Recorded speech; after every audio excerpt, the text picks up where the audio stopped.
Dear students, I welcome you all to this lecture on Machiavelli's views on secularism. The main objectives of this lecture are to help students understand the concept of secularism as propounded by Machiavelli, to examine the historical connection between religion and politics, including the church's involvement in political matters during his time, to explore the interplay between Machiavelli's approach to secularism and his views on morality and ethics in politics, to understand Machiavelli's pragmatic and utilitarian approach to politics, and to prompt students to reflect on the contemporary relevance of Machiavelli's ideas about secularism. Niccolo Machiavelli, who lived from 1469 to 1527, is best known for his influential book, The Prince. He is frequently portrayed as an advocate of political cunning and manipulation. A closer examination uncovers a deeper and more complex ideas of political philosophy that goes beyond such a narrow representation. Leo Strauss and other academics present an alternative interpretation of Niccolo Machiavelli, calling him a teacher of evil and arguing that one should re-examine the vast Western cultural heritage, including biblical and classical influences that profoundly shaped Machiavelli's ideas. Machiavelli sought certainties in an unpredictable environment, which is reflected in his study of political philosophy and human nature. The frameworks of institutionalism, realism, and empirical analysis provide a thorough understanding of his political philosophy and provide a solid basis for political leadership and statecraft. Although his philosophy is sometimes described using terms like democratic, authoritarian, monarchist, or republican, its main objective is to offer direction to the then future Italian rulers. His focus on effective leadership and the consolidation of power stems from his personal experiences, which he gained from his diplomatic travels and interactions with notable people such as Caesar Borgia. This lecture, however, explores the complex aspects of Machiavelli's foundational perspective on secularism with his pragmatic and realistic political attributes. Machiavelli's emphasis on home affairs, especially within the framework of religious institutions, reveals his perspective and his contribution to secularism. He emphasizes how important religion is for maintaining republics' greatness and well-being. This is a pragmatic view of religion revealed by Machiavelli's viewpoint, which isolates religion from moral or ethical considerations and emphasizes its importance for upholding a state's stability and order. His opinions support putting more emphasis on effective governance above moral or religious issues, which helps to secularize politics.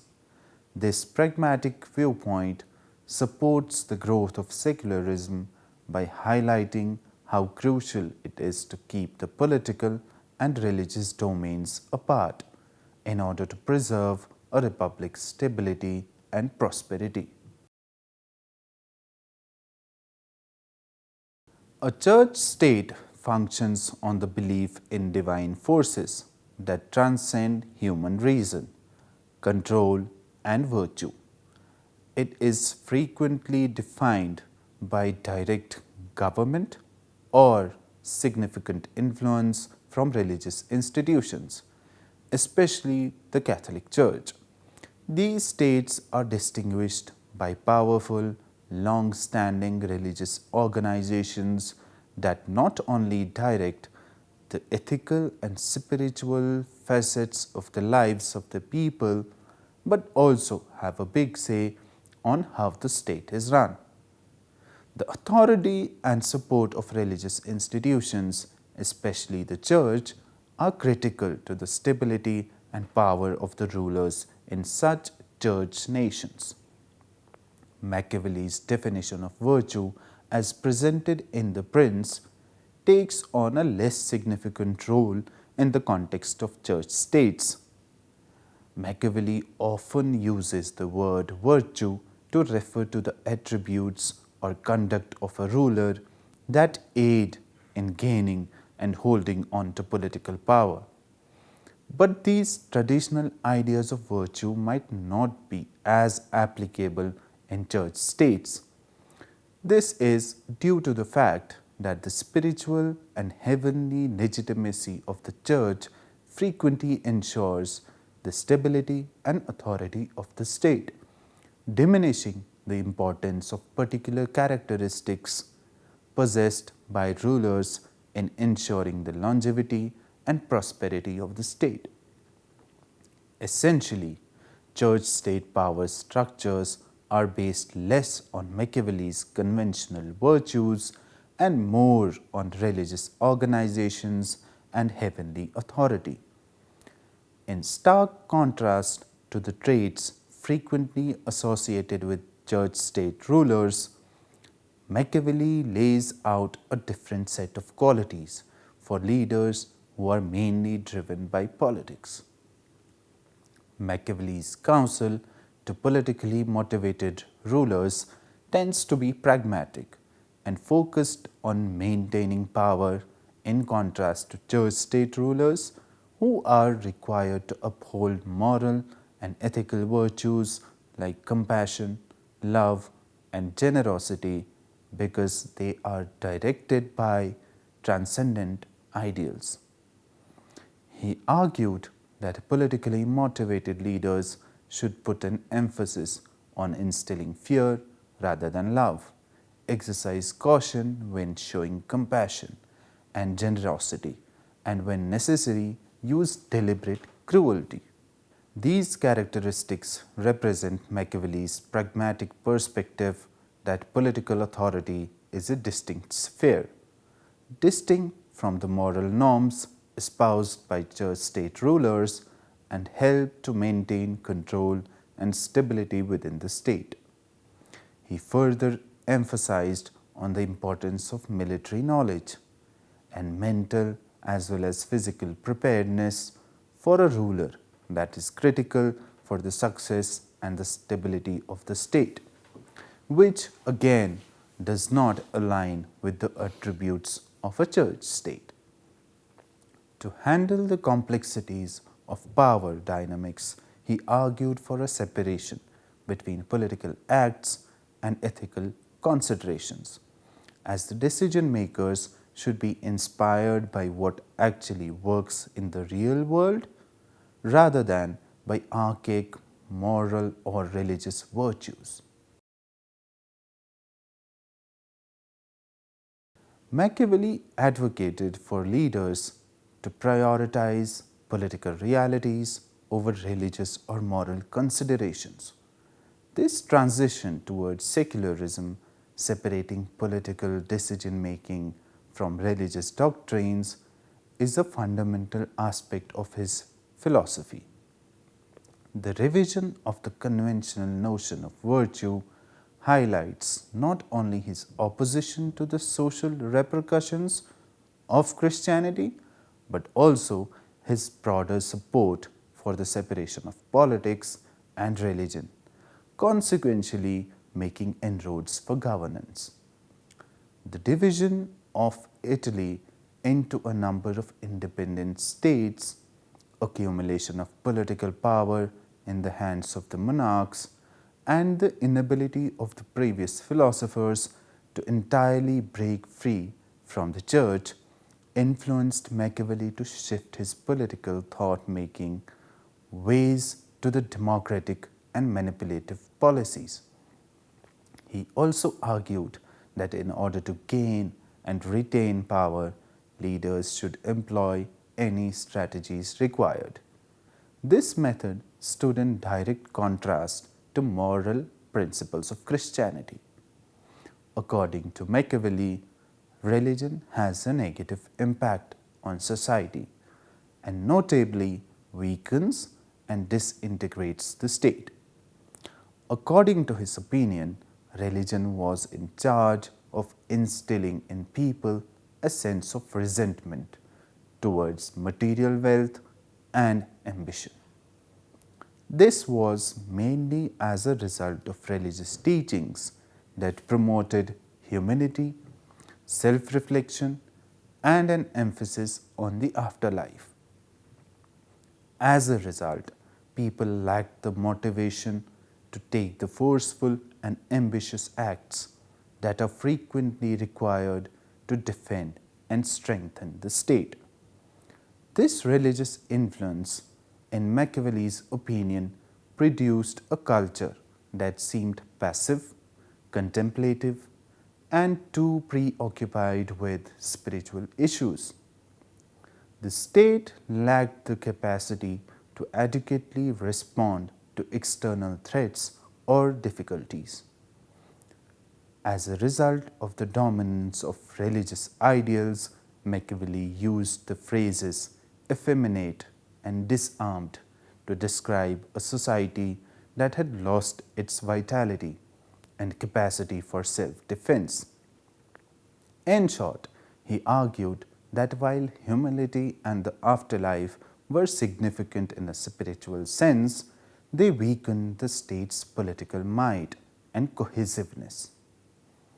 In a secular setting, leadership might not be constrained by religious beliefs and, as Machiavelli declares, occasionally use fabrication, deceit, and force to forward their agendas. The belief that leaders should create an image of morality and religiosity to maintain their influence, even if their actions do not always reflect these values, is in line with the emphasis on appearing good rather than actually being virtuous. This can be considered as a deviation from the conventional church-state model, wherein tyrants were anticipated to be pious and promote Christian principles.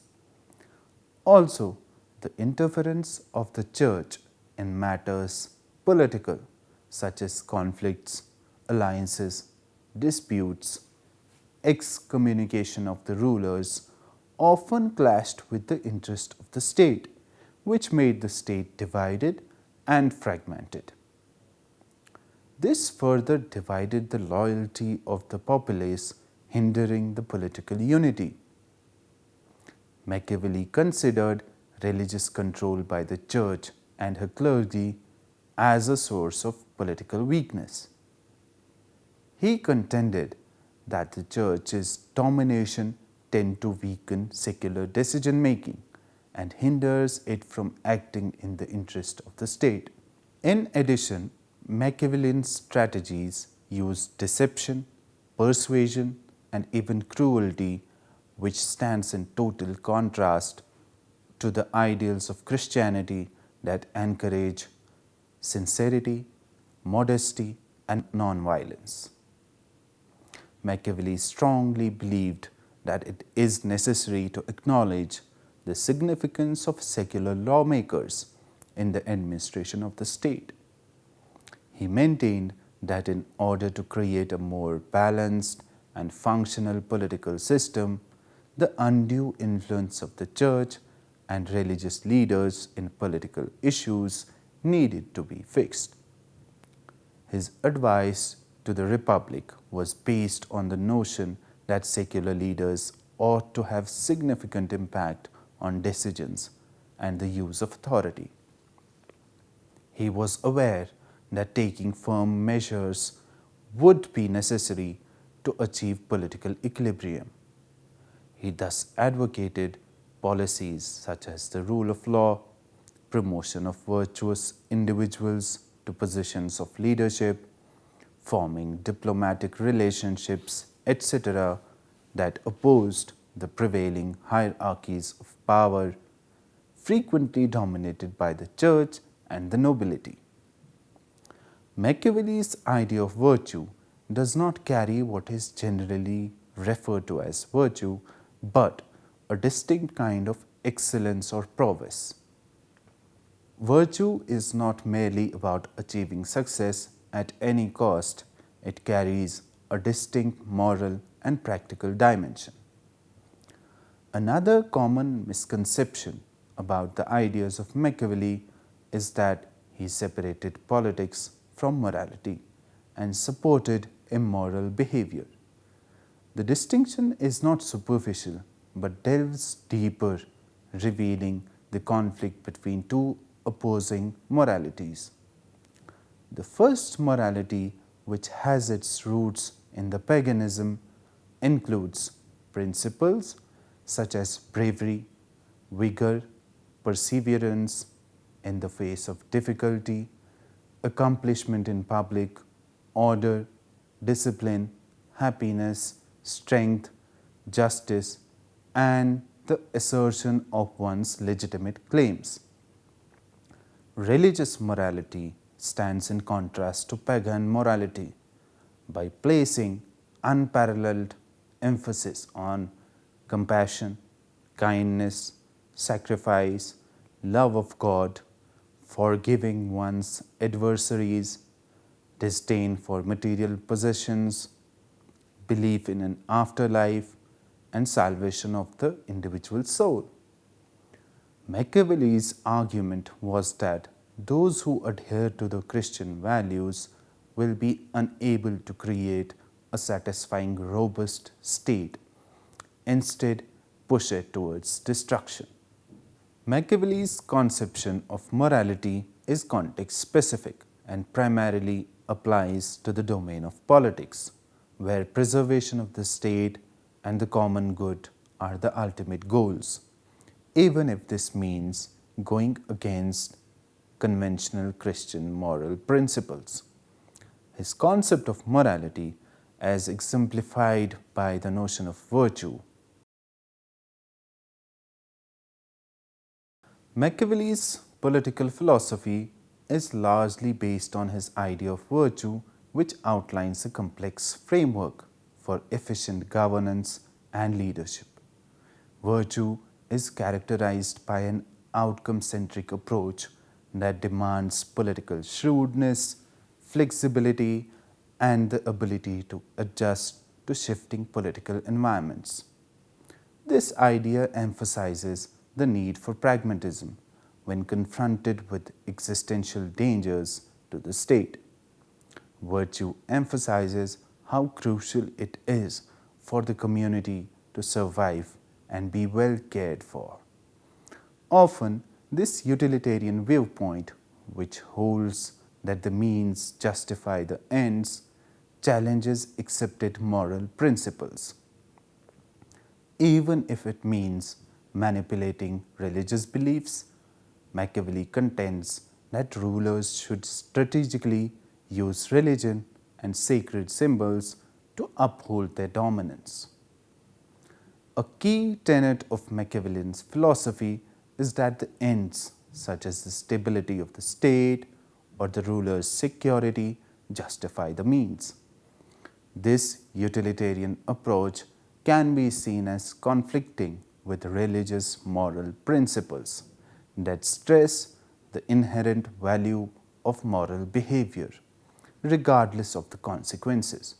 The key premise in Machiavelli's political philosophy, end justifies the means, where rulers should place more importance on the results they seek to achieve, that is, the ends, than the moral or ethical principles guiding their acts, that is, the means. For example, Machiavelli argues that even if it involves playing on people's religious beliefs, rulers should purposefully employ religion and sacred symbols to uphold their positions of authority. This exemplifies the notion that establishing and maintaining political authority may call for some moral flexibility. In essence, virtue stands for a set of attributes necessary for successful statecraft. It blends pragmatism, leadership, and a concentration on achieving political objectives rather than transcendental or divine values. While virtue may entail activities that appear insensitive or dishonest, but they are essential for effective leadership in an atmosphere of political unpredictability and rivalry. In short, virtue is a multidimensional idea of political ethics, centered on the security and might of the state, rather than a simple acceptance of any means for the sake of power, which stand in stark contrast to personal morality based on religious principles, which are considered as ultimate values and pursued passionately for their intrinsic worth. But true virtue does not lie in the negation of religion. It should rather be promoted, even if it is considered false, as long as it serves to maintain social solidarity and promote a cohesive society. This secularization of religion is viewed as a means to an end, supporting the notion that political leaders should give more weight to the social benefits it offers than to the metaphysical parts of faith. Machiavelli's strategy emphasizes the idea that religion should be used as a tool to accomplish political goals rather than as a moral or theological end in itself that can create a strong and stable republican state upholding civic and political virtues. Machiavelli prioritized qualities that further the interests of the state over inflexible moral or religious concepts because he understood the crucial role that virtue plays in building a strong and long lasting republic. In this setting, religion functioned as a moral compass, pointing people in the direction of virtuous behavior and instilling the values necessary for a republic's success. This form of religion was vital to the moral leaders who helped lay the groundwork for and maintain the republic.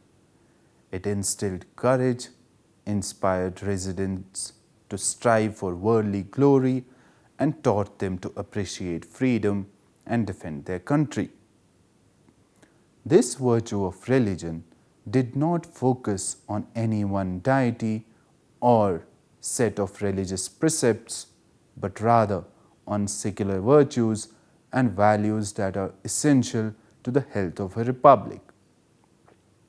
It emphasized respect for civil law and justice as the cornerstone of a peaceful society, reflecting the norms of behavior expected by members of a political community and its shared standards of fairness. This type of religion strengthened the republic's foundations in addition to acting as an impersonal moral code.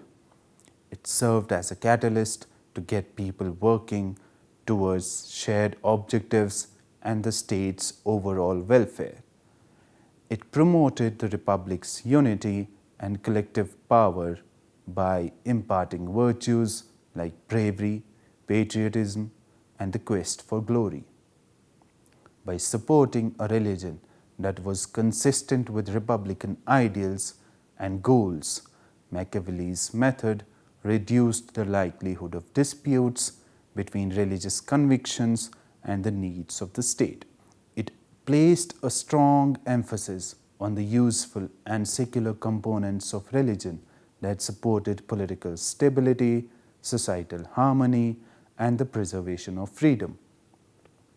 This interpretation of religion sought to strengthen the republican state and cultivate the values and qualities that kept it afloat. By using this tactic, Machiavelli hoped to avoid future religious disputes that might upset the peace and stability of the nation. He sought to lessen conflicts between various religious groups or between religious dogma and political values by advocating for a religion based on secular virtues and civic ideals. The aim was to create a more peaceful and cohesive social structure in which religious beliefs did not conflict with the republic's fundamental principles and objectives. This strategy recognized the importance of religion and attempted to strike a balance between religious convictions and the pragmatic demands of statecraft, thereby fostering a more peaceful and stable political climate. Machiavelli emphasizes the necessity for religion to be in line with these objectives and the principles of a republic, which is consistent with his utilitarian approach to politics and government. According to him, religion can influence the moral principles that form the basis of legal systems, acting as a moral foundation for the rule of law. Machiavelli imagines a society where religious beliefs support the notions of shared authority and civic obligation inherent in a republic by harmonizing moral norms with the republic's fundamental goals. Promoting respect for the law, individual rights, and civic duties is an essential component of this practical use of religion. According to Machiavelli, religion ought to inspire people to respect moral concepts like justice, equity, and the integrity of oaths and contracts. This will eventually lead to a sense of deference for these ideals in interactions with the political and legal systems. Machiavelli emphasizes the significance of keeping religious and political powers apart, even though religion can be crucial in creating the moral foundation for the rule of law. According to Machiavelli's political philosophy, the rule of law, which gives the people the authority to pass laws and choose the magistrates who will lead them, is the foundation of a healthy republic. Because the legal system functions inside the predetermined legal framework, this framework of predictability and stability guarantees that the government and the people have faith in the legal system. The republic's core principles are liberty and civic responsibility, which are supported by well-functioning institutions and guided by the morality of its founders. This method makes a distinction between civic religion, which is based on virtue, and established traditional religious behaviors. Regarding the importance of religion on civic glory in particular, Machiavelli's perspective departs from the conventional views of his contemporaries. Savonarola's campaign in Florence in the 1490s promised that God would restore the city to its former glory if it returned to piety. Nonetheless, Machiavelli adds two key divergences from this conventional handling of the subject in his position on the importance of religion. Firstly, Machiavelli's interest in upholding the religious foundation of political life is not rooted in religious truth. He is only interested in how religious sentiment can inspire and motivate people, promote virtue, and make wrongdoers feel ashamed, in contrast to the Savonarolas. He rates the efficacy of faiths according to their capacity to provide these positive outcomes. Therefore, he argues, even if they personally believe religion to be wrong, community leaders have an obligation to promote it. The distinction between political ideas and institutions is highlighted by his emphasis on the necessity of religion that supports a republic's objectives and aspirations. This distinction is critical to maintaining the moral fortitude, individual freedom, and the core justice ideals necessary for democracies to survive and grow. Ensuring equal legal status, rights, and opportunities for all persons, irrespective of their social backgrounds, it embodies the fundamental principle of political liberty and contributes to the longevity and vibrancy of the Republic. Secondly, he claims that the ancient Roman religion is considerably superior to the Christian faith when measured by its standards of fostering civic virtue. According to him, there is no intrinsic reason why Christianity could not be understood and applied to strengthen and protect Christian communities in accordance with virtue. Machiavelli's preference for the religion of the ancient Romans above Christianity is another example of his pragmatic approach to religion. He contends that while Christianity could have been used to strengthen Christian communities if it had been interpreted in accordance with virtue, its interpretation has resulted in the exaltation of traits detrimental to civic life. On the other hand, Machiavelli believes that the virtues of virtuoso citizenship are more closely associated with the religion of the ancient Romans. This viewpoint adds to his overarching belief that in the framework of the Republic, religion ought to uphold civic virtue. In conclusion, the establishment and preservation of a powerful and stable state depend greatly on the complex interrelationship between religion and secular rule. Machiavelli approached the incorporation of religion into politics with pragmatism. He recognized the importance of religion as a moral compass and a source of inspiration for the populace. Machiavelli is an advocate of well-defined areas of authority for political and religious institutions. Religion should support civic order morally, but it should not meddle in political processes directly. A well-defined religion that supports the rule of law can be a powerful force. Citizens are more inclined to respect and abide by the law when religious ideals and legal standards are in harmony, which promotes a stable and just society. When religion supports republican principles, it not only promotes political ethics and civic virtues, but can also strengthen the foundations of a republic by promoting ethical behavior among individuals and public authorities and emphasizing justice, fairness, honesty, and respect for individual rights. With this, we come to the end of today's lecture. Hope you've enjoyed watching it. Thank you.